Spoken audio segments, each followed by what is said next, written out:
now. Live. This is 8 News Now at 6. Good evening. There is a battle brewing tonight between at least one member of the Las Vegas City Council and the Nevada Department of Transportation. Thanks for joining us at 6. I'm Denise Valdez. And I'm Brian Loftus. This is all over those HOV lanes on US 95 and I-15. They started 24/7 enforcement at the end of May.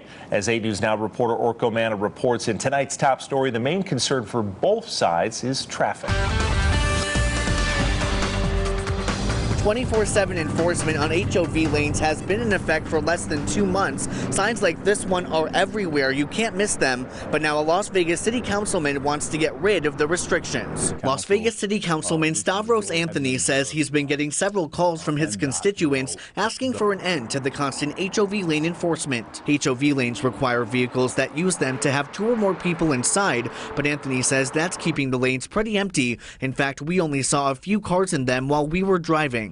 That's why Anthony took to Twitter this week, saying he's creating a resolution to ask the Nevada Transportation Board to do just that. I think a compromise that a lot of people could live with is if we go back to having these HOV lanes restricted to certain hours in the morning and certain hours in the afternoon. The Nevada Department of Transportation maintains that HOV lanes reduce traffic. While NDOT tells me there's not enough data yet to see how effective they've been, they believe around-the-clock enforcement is the best option. Converting those lanes during the overnight hours would create variable speeds, merge and weave movements, and that make it also more difficult to enforce. We are continuing to monitor HOV lane usage. This is something entirely new to the valley and different.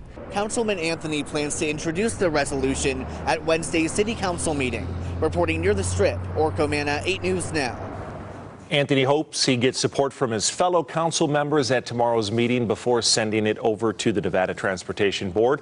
That's the group that has control over what NDOT does with those HOV lanes.